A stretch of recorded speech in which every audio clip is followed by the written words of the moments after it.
एक छोटी सी कहानी है अयोध्यापुरी की। एक महात्मा जी थे, वो अपना जीवन अयोध्यापुरी में ही व्यतीत करते थे। नित्य प्रति सुबह बड़े सवेरे ही उठ जाया करते थे। कहते हैं जिन्होंने कभी ब्रह्म मुहूर्त ही नहीं देखा वह ब्रह्म को क्या देख पाएगा। ब्रह्म मुहूर्त किसे कहते हैं हम सभी जानते होंगे। सुबह 3 से 4-5 तक के बेला को ब्रह्म मुहूर्त कहा जाता है। कहते हैं साधकों के लिए सवेरे सोना और सवेरे जगना उनके साधना उन्नति के लिए बड़ी लाभदायक होती है। वह साधु नित्य प्रति सवेरे जग जाया करते थे और सुबह उठकर हरि नाम का सुमिरन प्रारंभ किया कर देते थे। एक दिन होता क्या है, जिस छत के नीचे वह साधु सुबह उठकर अपने प्रभु को याद कर रहे थे, उसी छत के ऊपर में एक व्यक्ति सोया हुआ था। वह इस साधु महात्मा जी के राम नाम से, उसके सुमिरन से उनके नींद में दिक्कत आई और गुस्से से आता है नीचे और कहता है, ओ साधु बाबा आप क्या कर रहे हैं? क्या राम राम राम राम सुबह सुबह आपके राम नाम ने तो मेरी नींद को हराम कर दी। क्या मिलता है आपको इस राम नाम से? क्या पाते हैं आप?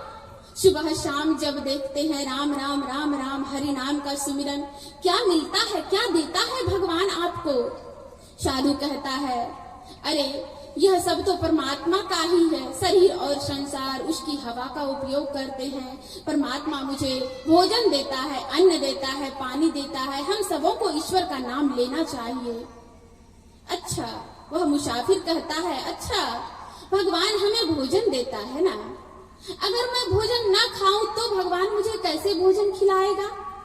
वह साधु ईश्वर की मौज में कह बैठता है कि अगर तुम भोजन नहीं खाओगे तो भगवान तुझे मार मार कर खिलाएंगे। अच्छा, ईश्वर मुझे मार मार कर खिलाएंगे? विश्वास नहीं हुआ। कहता है, देखते हैं आज मुझे ईश्वर कैसे मार मार कर खिलाता है। वह करता क्या है, घने जंगल में जाकर एक विशाल वट वृक्ष के ऊपर जाकर छुप जाता है। देखता हूँ ईश्वर मुझे कैसे देख पाते हैं। संजोगवश उसी जैसे ही शाम होने को है, उस जंगल से एक बंजारी की टोली गुजरती है। साथ में भोजन, खीर पूरी स्वादिष्ट भोजन उनके साथ था। उसी वटवृक्ष के नीचे आकर बैठ जाता है और भोजन की तैयारी, उन लोगों को भूख लग चुकी थी यात्रा करते करते, तो उसी पेड़ के नीचे वह बंजारा भोजन करने की तैयारी करने लगता है। जैसे ही भोजन निकाला, उधर से शोर होने लगी कि डाकू आ रहे हैं, डाकू आ रहे हैं, भागो, भगदड़ मच गई। सभी बंजारे भोजन को छोड़कर भाग गए। उसी वटवृक्ष के नीचे वह पीछे से जो डाकू दौड़ा हुआ आ रहा था, वह आकर उसी वटवृक्ष के नीचे सुंदर पकवान को देखकर रुक जाता है।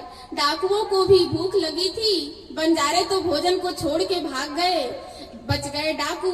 डाकू को भूख लगी थी, वह मन में विचार करता है, भोजन तो पका हुआ है, खाना प्रारंभ करो, भूख लगी है। लेकिन डाकुओं का जो सरदार था वह कहता है, हो सकता है कोई इस भोजन को ग्रहण मत करना, हो सकता है इसमें जहर मिलाया गया हो। तो उसी में से एक डाकू कहता है, जहर मिलाने वाला भी इसी जगह होगा, आसपास कहीं देखो, उसे कड़ी से कड़ी हम लोग सजा देंगे अगर उसी को पहले यह भोजन खिलाएंगे जिसने इस भोजन में जहर मिलाया होगा।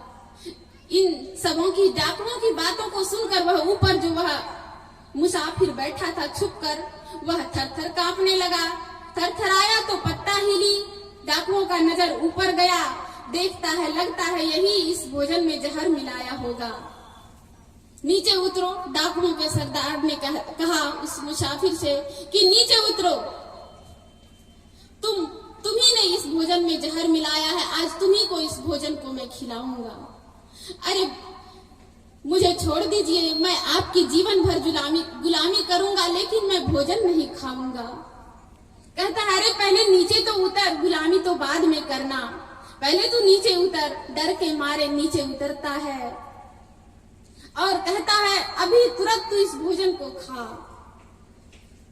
मैं भोजन नहीं खाऊंगा। मुसाफिर कहता है मैं भोजन नहीं खाऊंगा। और पीछे से एक डाकू एक बेत लगाता है। कहते हैं पिटता क्या नहीं करता, एक बेत लगी भोजन प्रारंभ कर दिया।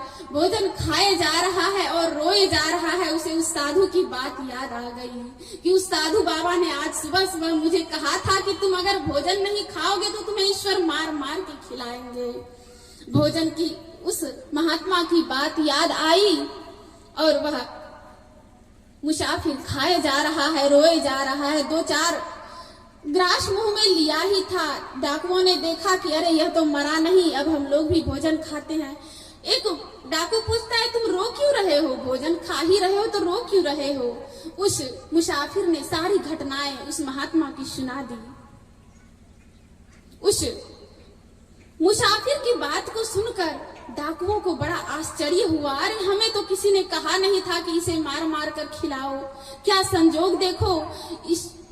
उस डाकुओं को भी परमात्मा के इस चमत्कार पर विश्वास हो गया। उस जगह जितने भी डाकू थे सभी परमात्मा के इस चमत्कार को देखकर अचंभित रह गए और वे सभी डाकू साधु बन गए। और वह मुसाफिर जो था वह दौड़ता हुआ अयोध्यापुरी में जो वह साधु बैठा हुआ था वहां जाकर अब साधु के चरणों पर गिर पड़ता है और कहता है मुझे अपना चेला बना लीजिए। उस मुसाफिर ने उसी समय कहा था कि अगर आज मुझे ईश्वर मार मार कर खिलाएगा तो मैं आपका चेला बन जाऊंगा, और अगर मुझे मार मार नहीं खिलाया तो आपके राम नाम को मैं बंद करवा दूंगा।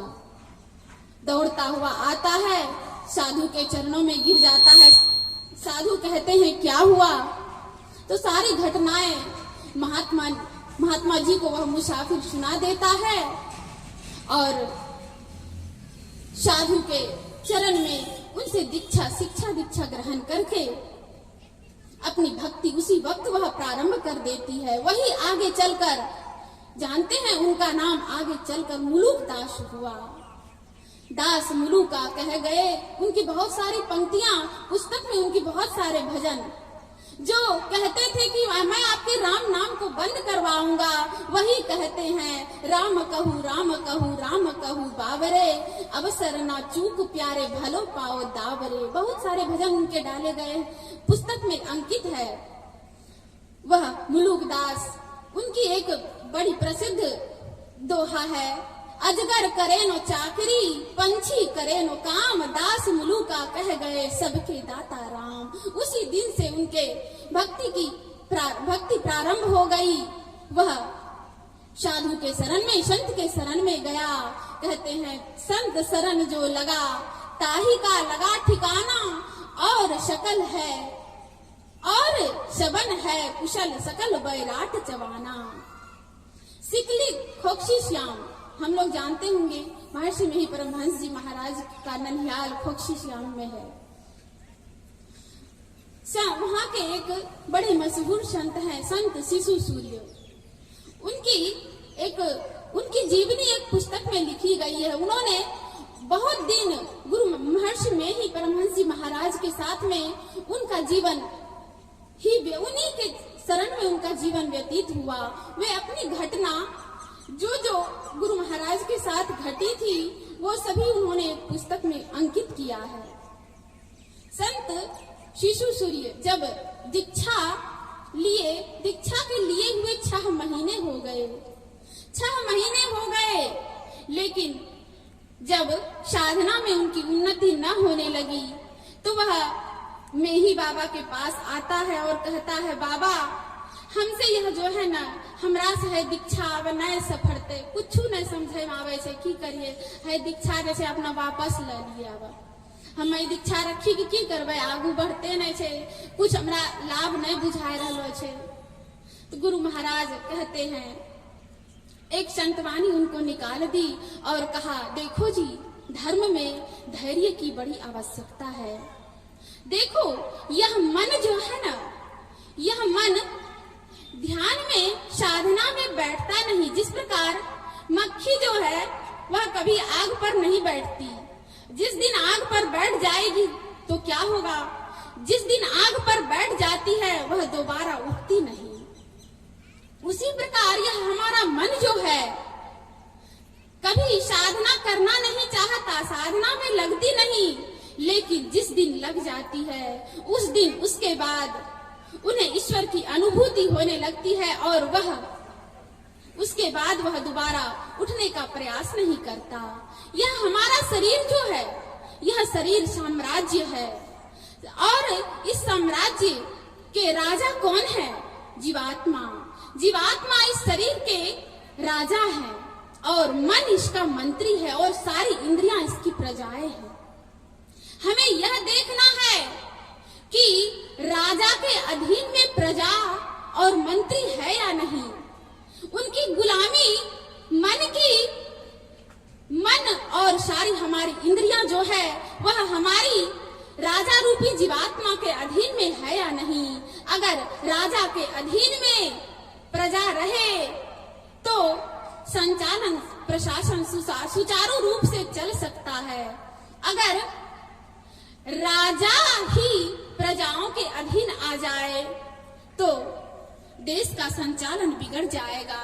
हमें यह ध्यान में रखते हुए कहते हैं, मन नहीं पकड़ा जाए बहादुर जवान है, करत रहे खुरखुंद बड़ा शैतान है, ऐसा यार हरीफ बसे इस हलक में, अरे हाँ रे पलटू उड़ता कोस हजार पंख बिनु पलक में। इन्हीं बातों को ध्यान में रखते हुए कहते हैं, परमाराध्य गुरुदेव की वाणी में आया है, खान पान को प्रथम संहारो, तब रस रस सब अवगुण मारो। इन्हीं चार बातों को ध्यान में रखते हुए जिस कार्य के लिए यह मनुष्य का शरीर मिला है, यह मानव जीवन मिला है, हमें उस कार्य की ओर समय रहते उस कार्य की ओर हमें आगे बढ़ना है। और इस शरीर का, इस मनुष्य शरीर का, इस जीवन का एकमात्र उद्देश्य है कि जीवात्मा को परमात्मा चाहिए और कुछ नहीं चाहिए। शरीर को मत सजाओ। किसी ने कहा है शरीर को मत सजाओ, इसी तो मिट्टी में मिल जाना है, सजाना है तो आत्मा को सजाओ, क्योंकि उसे ही ईश्वर के पास जाना है, उसे ही ईश्वर के पास जाना है। बोलिए प्रेम से श्री सद्गुरु महाराज की जय, श्री सद्गुरु महाराज की जय।